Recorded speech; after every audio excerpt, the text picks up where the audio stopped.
Hi, Cougar friends. Today I'm going to read the first chapter in the first book of my favorite series, Harry Potter by J.K. Rowling.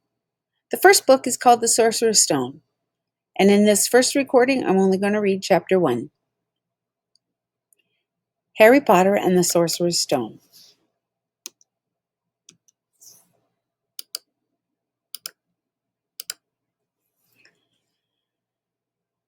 Chapter 1.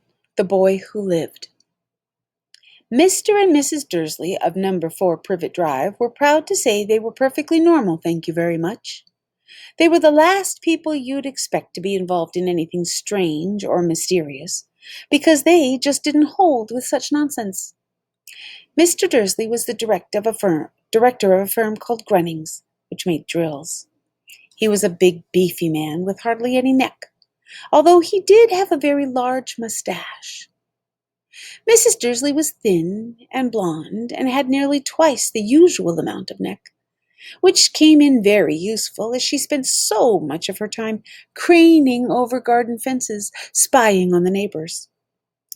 The Dursleys had a small son called Dudley, and in their opinion there was no finer boy anywhere. The Dursleys had everything they wanted, but they also had a secret, and their greatest fear was that somebody would discover it. They didn't think they could bear it if anyone found out about the Potters. Mrs. Potter was Mrs. Dursley's sister, but they hadn't met for several years. In fact, Mrs. Dursley pretended she didn't have a sister, because her sister and her good-for-nothing husband were as un-Dursley-ish as it was possible to be. The Dursleys shuddered to think what the neighbors would say if the Potters arrived in the street. The Dursleys knew that the Potters had a small son too, but they had never seen him. This boy was another good reason for keeping the Potters away. They didn't want Dudley mixing with a child like that. When Mr. and Mrs. Dursley woke up on the dull, gray Tuesday our story starts, there was nothing about the cloudy sky outside to suggest that strange and mysterious things would be happening all over the country. Mr. Dursley hummed as he picked out his most boring tie for work. Mrs. Dursley gossiped away happily as she wrestled a screaming Dudley into his high chair. None of them noticed a large tawny owl flutter past the window. At 8:30, Mr. Dursley picked up his briefcase, pecked Mrs. Dursley on the cheek, and tried to kiss Dudley goodbye, but missed, because Dudley was now having a tantrum and throwing his cereal at the walls. "Little tyke," chortled Mr. Dursley as he left the house. He got into his car and backed out of number 4's drive. It was on the corner of the street that he noticed the first sign of something peculiar. A cat, reading a map. For a second, Mr. Dursley didn't realize what he had seen. Then he jerked his head around and looked again. There was a tabby cat standing on the corner of Privet Drive, but there wasn't a map in sight. What could he have been thinking? It must have been a trick of the light. Mr. Dursley blinked and stared at the cat. It stared back. As Mr. Dursley drove around the corner and up the road, he watched the cat in his mirror. It was now reading the sign that said Privet Drive. No, looking at the sign. Cats can't read maps or signs. Mr. Dursley gave himself a little shake and put the cat out of his mind. As he drove toward the town, he thought of nothing except a large order of drills he was hoping to get that day. But on the edge of town, drills were driven out of his mind by something else. As he sat in the usual morning traffic jam, he couldn't help noticing that there seemed to be a lot of strangely dressed people about. People in cloaks. Mr. Dursley couldn't bear people who dressed in funny clothes, the get-ups you saw on young people. He supposed this was some stupid new fashion. He supposed that this was... Whoops. He drummed his fingers on the steering wheel, and his eyes fell on a huddle of those weirdos standing quite close by. They were whispering excitedly together. Mr. Dursley was enraged to see that a couple of them weren't young at all. Why, that man had to be older than he was, and wearing an emerald green cloak. The nerve of him! But then it struck Mr. Dursley that this was probably some silly stunt. These people were obviously collecting for something, yes. That would be it. The traffic moved on, and a few minutes later Mr. Dursley arrived at the Grunnings parking lot, his mind back on drills. Mr. Dursley always sat with his back to the window in his office on the 9th floor. If he hadn't, he might have found it harder to concentrate on drills that morning. He didn't see the owls swooping past in broad daylight, though the people down in the street did. They pointed and gazed open-mouthed as owl after owl sped overhead.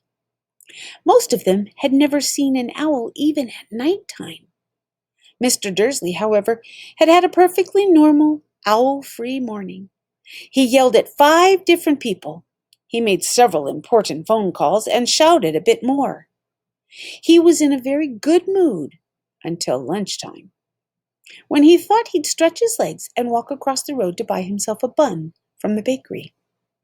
He'd forgotten all about the people in the cloaks until he passed a group of them next to the baker's. He eyed them angrily as he passed.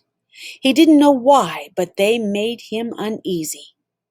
This bunch were whispering excitedly too, and he couldn't see a single collecting tin.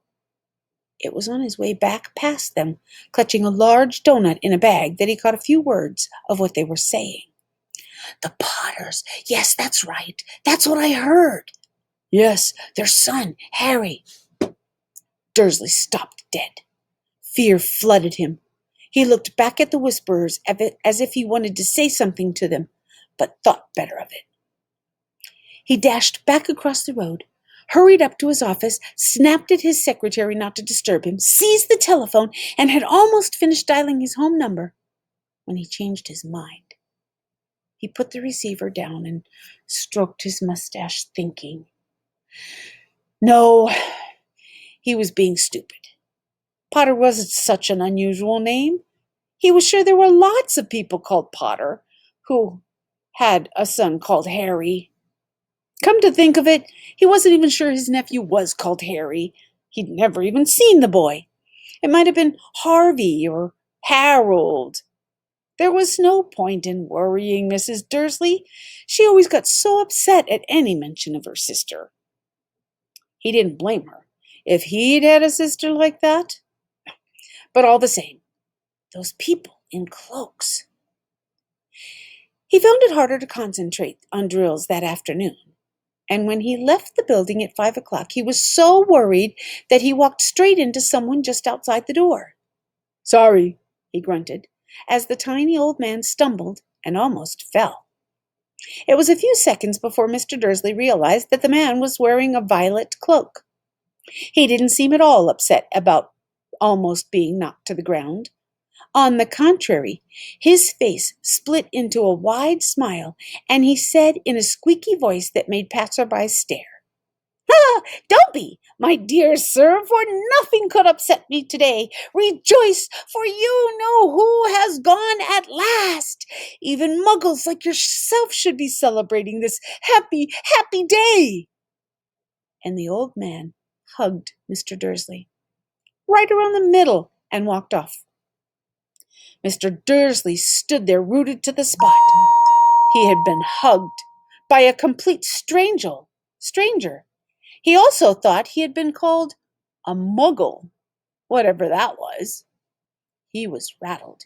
He hurried to his car and set off for home, hoping he was imagining things, which he had never hoped before because he didn't approve of imagination. As he pulled into the driveway of number 4, the first thing he saw, and it didn't improve his mood, was the tabby cat that he'd spotted that morning. It was now sitting on his garden wall.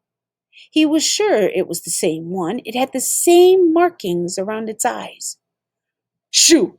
said Mr. Dursley loudly. The cat didn't move. It just gave him a stern look. Was that normal cat behavior? Mr. Dursley wondered. Trying to pull himself together, he let himself into the house. He was still determined not to mention anything to his wife. Mrs. Dursley had had a nice, normal day. She told him over dinner all about Mick's next door's problems and with her daughter and how Dudley had learned a new word. Won't. Mr. Dursley tried to act normally. When Dudley had been put to bed, he went into the living room in time to catch the last report on the evening news. And finally, bird watchers everywhere have reported that the nation's owls have been behaving very unusually today. Although owls normally hunt at night and are hardly ever seen in daylight, there have been hundreds of sightings of these birds flying in every direction since sunrise. Experts are unable to explain why the owls have suddenly changed their sleeping pattern. The newscaster allowed himself a grin. Most mysterious. And now, over to Jim McGuffin with the weather. Gonna be any more showers of owls tonight, Jim? Well, Ted, said the weatherman, I don't know about that, but it's not only owls that have been acting oddly today. Viewers as far apart as Kent, Yorkshire, and Dundee have been phoning in to tell me that instead of the rain I promised them yesterday, they've had a downpour of shooting stars. Perhaps people have been celebrating bonfire night early. It's not until next week, folks, but I can promise a wet night tonight. Mr. Dursley sat frozen in his armchair. Shooting stars all over Britain? Owls flying by daylight? Mysterious people in cloaks all over the place? And a whisper about the Potters. Mrs. Dursley came into the living room carrying 2 cups of tea. It was no good. He'd have to say something to her. He cleared his throat nervously. Petunia, dear, you haven't heard anything from your sister lately, have you? As he expected, Mrs. Dursley looked shocked and angry. After all, they normally pretended she didn't have a sister. No? Why? Funny stuff on the news, Mr. Dursley mumbled. Owls, shooting stars, and there were a lot of funny-looking people in town today. So, snapped Mrs. Dursley. Well, I just thought maybe it was something to do with, her crowd. Mrs. Dursley sipped her tea through pursed lips. Mr. Dursley wondered whether he dared tell her he'd heard the name Potter. He decided he didn't dare. Instead, he said, as casually as he could, their son. He'd be about Dudley's age now, wouldn't he? I suppose so, said Mrs. Dursley stiffly. What's his name again? Howard, isn't it? Harry. Nasty common name, if you ask me. Oh, yes, said Mr. Dursley, his heart sinking horribly. Yes, I quite agree. He didn't say another word on the subject He didn't say another word on the subject as they went upstairs to bed. While Mrs. Dursley was in the bathroom, Mr. Dursley crept to the bedroom window and peered down onto the front garden. The cat was still there, staring down Privet Drive as though it was waiting for something. Was he imagining things? Could all this have anything to do with the Potters? If it did, if it got out that they were related to a pair of... Well, he didn't think he could bear it. The Dursleys got into bed. Mrs. Dursley fell asleep quickly, but Mr. Dursley lay awake, turning it all over in his mind. His last comforting thought before he fell asleep was, even if the Potters were involved, there was no reason for them to come near him and Mrs. Dursley. The Potters knew very well what he and Petunia thought about them and their kind. He couldn't see how he and Petunia could get mixed up in anything that might be going on. He yawned and turned over. It couldn't affect them. How very wrong he was. Mr. Dursley might have been drifting into an uneasy sleep, but the cat on the wall outside was showing no signs of sleepiness. It was sitting as still as a statue, its eyes fixed unblinkingly on the far corner of Privet Drive. It didn't so much as quiver when a car door slammed on the next street, nor when two owls swooped overhead. In fact, it was nearly midnight before the cat moved at all. A man appeared on the corner the cat had been watching, appeared so suddenly and silently you'd have thought he popped right out of the ground. The cat's tail switched and his eyes narrowed. Nothing like this man had ever been seen on Privet Drive. He was tall, thin, and very old, judging by the silver of his hair and his beard, which were both long enough to tuck into his belt. He was wearing long robes, a purple cloak that swept the ground, and a high-heeled buckled boots. His blue eyes were light, bright, and sparkling behind his half-moon spectacles, and his nose was very long and crooked, as though it had been broken at least twice. This man's name was Albus Dumbledore. Albus Dumbledore didn't seem to realize that he had just arrived in a street. Oh, no.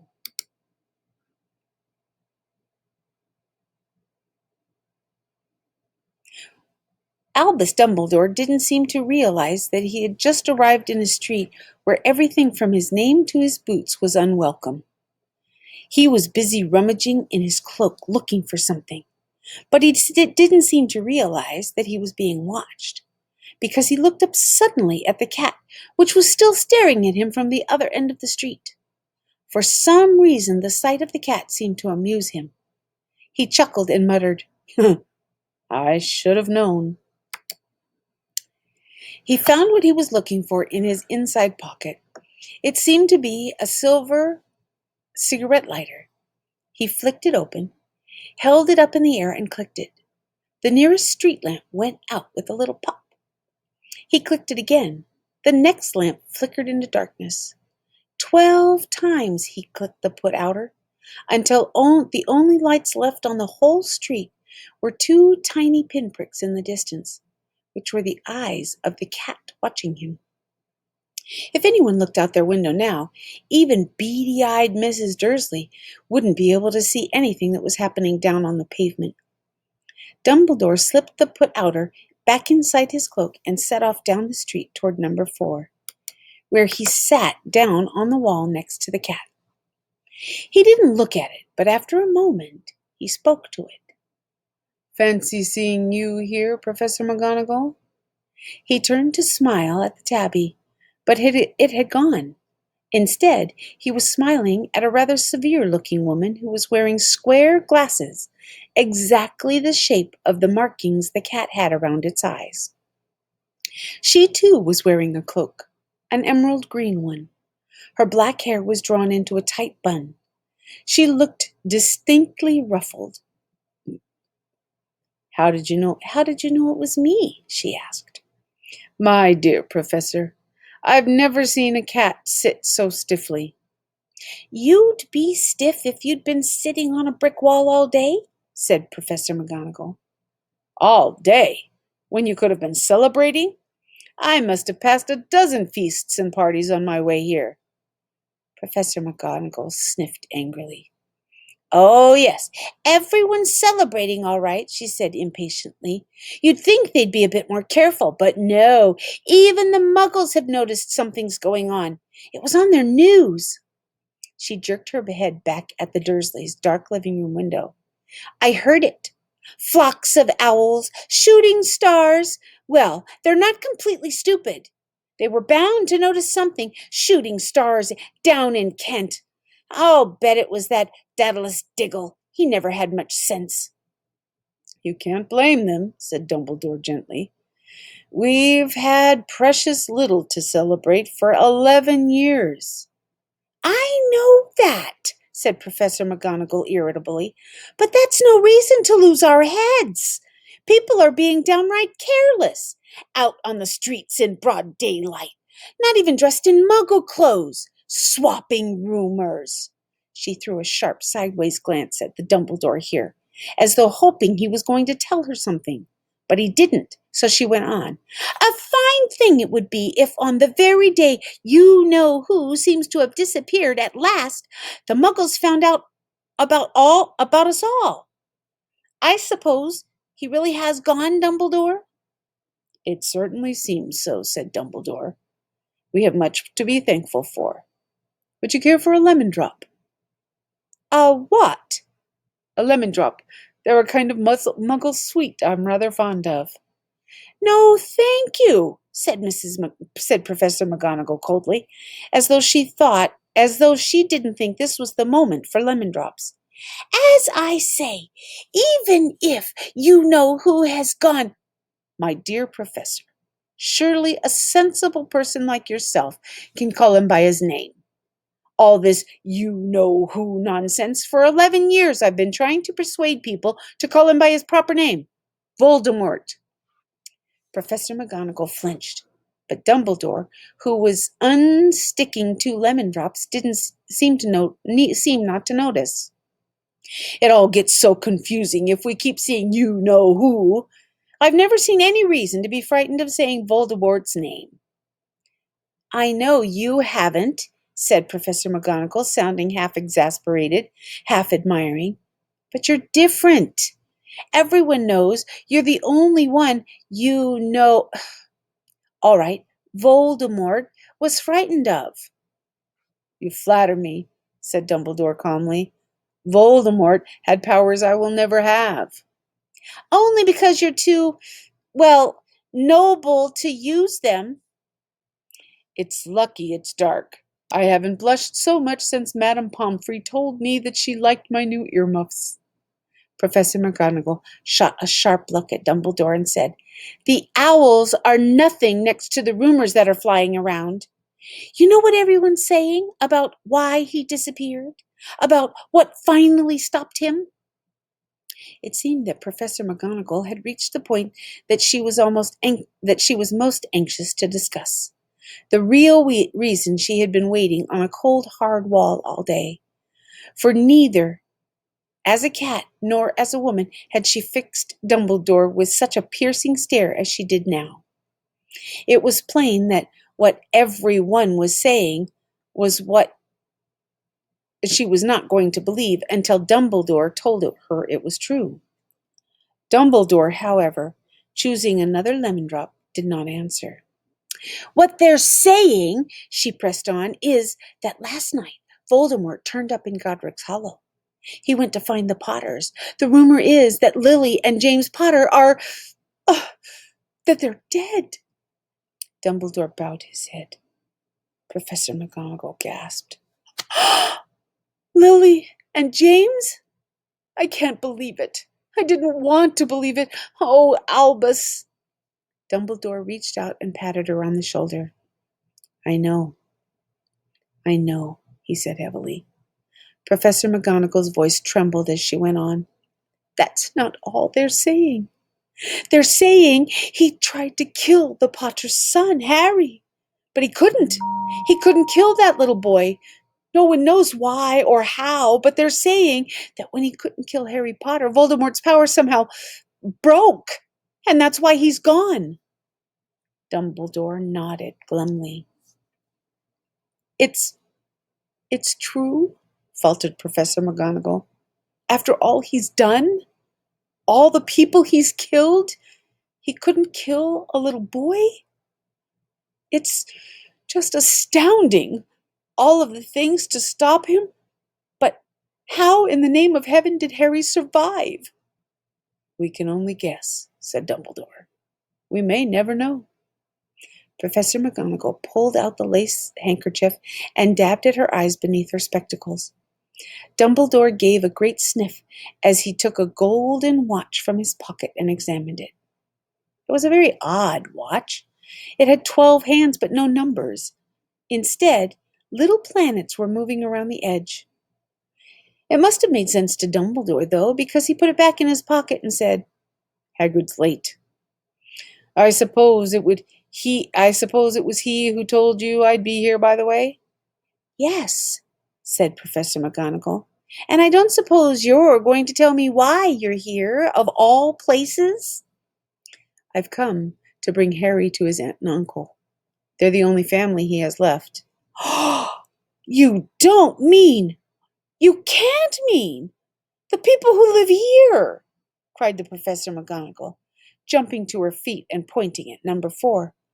Dumbledore, you can't. I've been watching them all day. You couldn't find 2 people who are less like us. And they've got this son. I saw him kicking his mother all the way up the street, screaming for sweets. Harry Potter, come and live here. It's the best place for him, said Dumbledore firmly. His aunt and uncle will be able to explain everything to him when he's older. I've written them a letter. A letter, repeated Professor McGonagall, faintly, sitting back down on the wall. Really, Dumbledore, you think you can explain all this in a letter? These people will never understand him. He'll be famous, a legend. I wouldn't be surprised if today was known as Harry Potter Day in the future. There will be books written about Harry. Every child in our world will know his name. Exactly, said Dumbledore, looking seriously over the top of his half-moon glasses. It would be enough to turn any boy's head. Famous before he can walk and talk? Famous for something he won't even remember? Can't you see how much better off he'll be growing up away from all that until he's ready to take it? Professor McGonagall opened her mouth, changed her mind, swallowed, and then said, Yes, you're right. Of course. But how is the boy getting here, Dumbledore? She eyed his cloak suddenly, as though she thought he might be hiding Harry beneath it. Hagrid's bringing him. You think it wise to trust Hagrid with something as important as this? I would trust Hagrid with my life, said Dumbledore. I'm not saying his heart isn't in the right place, said Professor McGonagall grudgingly. But you can't pretend he's not careless. He does tend to... What was that? A low rumbling sound had broken the silence around them. It grew steadily louder as they looked up and down the street for some sign of a headlight. It swelled to a roar as they both looked up at the sky, and a huge motorcycle fell out of the air and landed on the road in front of them. If the motorcycle was huge, it was nothing to the man sitting astride it. It was almost twice as tall. He was almost twice as tall as a normal man, and at least 5 times as wide. He looked simply too big to be allowed. And so wild. Long tangles of bushy black hair and a beard almost hid his face. He had hands the size of trash can lids, and his feet in their leather boots were like baby dolphins. In his vast, muscular arms he was holding a bundle of blankets. Hagrid, said Dumbledore, sounding relieved. At last! And where did you get that motorcycle? Borrowed it, Professor Dumbledore, sir, said the giant, climbing carefully off the motorcycle as he spoke. Young Sirius Black lent it to me. I've got him, sir. No problems were there? No, sir. House was almost destroyed, but I got him out right before the muggles started swarming around. He fell asleep as we were flying over Bristol. Dumbledore and Professor McGonagall bent forward over the little bundle of blankets. Inside, just visible, was a baby boy, fast asleep. Under a tuft of jet black hair over his forehead, they could see a curiously shaped cut, like a bolt of lightning. Is that where? Whispered Professor McGonagall. Yes, said Dumbledore. He'll have that scar forever. Couldn't you do something about it, Dumbledore? Even if I could, I wouldn't. Scars can come in handy. I have one myself above my left knee. That's the perfect map of the London Underground. Well, give him here, Hagrid. We'd better get this over with. Dumbledore took Harry in his arms and turned towards the Dursley house. Could I say goodbye to him, sir? Asked Hagrid. He bent his great, shaggy head over Harry and gave him what must have been a very scratchy, whiskery kiss. Then suddenly Hagrid let out a howl like a wounded dog. "Shh!" hissed Professor McGonagall. "You'll wake the Muggles!" "Sorry," sobbed Hagrid, taking out a large spotted handkerchief and burying his face in it. "But I can't stand it. Lily and James dead, and poor little Harry off to live with Muggles." "Yes, yes, it's all very sad, but get a grip on yourself, Hagrid, or we'll be found," Professor McGonagall whispered, patting Hagrid gingerly on the arm as Dumbledore stepped over a low garden wall and walked to the front door. He laid Harry gently on the doorstep, took a letter out of his cloak, tucked it inside Harry's blanket, and then came back to the other two. For a full minute, there the three of them stood and looked at the little bundle. Hagrid's shoulders shook. Professor McGonagall blinked furiously, and the twinkling light that shone from Dumbledore's eyes seemed to have gone out. "Well," said Dumbledore finally, "that's that. We've no business staying here. We may as well and go enjoy the celebrations. Join the celebrations." "Yeah," said Hagrid in a muffled voice. I best get this bike away. Good night, Professor McGonagall. Professor Dumbledore, sir." Wiping his streaming eyes on his jacket sleeve, Hagrid swung himself onto the motorcycle and kicked the engine into life. With a roar, it rose into the air and off into the night. "I'll see you soon, I expect, Professor McGonagall," said Dumbledore, nodding to her. Professor McGonagall blew her nose in reply. Dumbledore turned and walked back down the street. On the corner, he stopped and took out the silver put-outer, clicked it once, and 12 balls of light sped back to their street lamps so that Privet Drive glowed suddenly orange, and he could make out a tabby cat slinking around the corner at the other end of the street. He could just see the bundle of blankets on the step of number 4. "Good luck, Harry," he murmured. He turned on his heel, and with a swish of his cloak, he was gone. A breeze ruffled the neat hedges of Privet Drive, which lay silent and tidy under the inky sky, the very last place you would expect astonishing things to happen. Harry Potter rolled over inside his blankets without waking.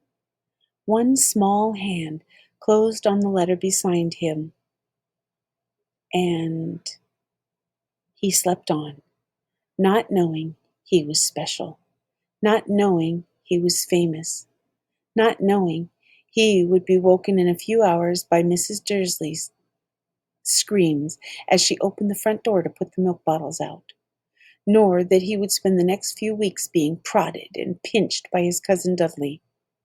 He could not know that this very moment people meeting in secret all over the country were holding up their glasses and saying in hushed voices, "To Harry Potter, the boy who lived."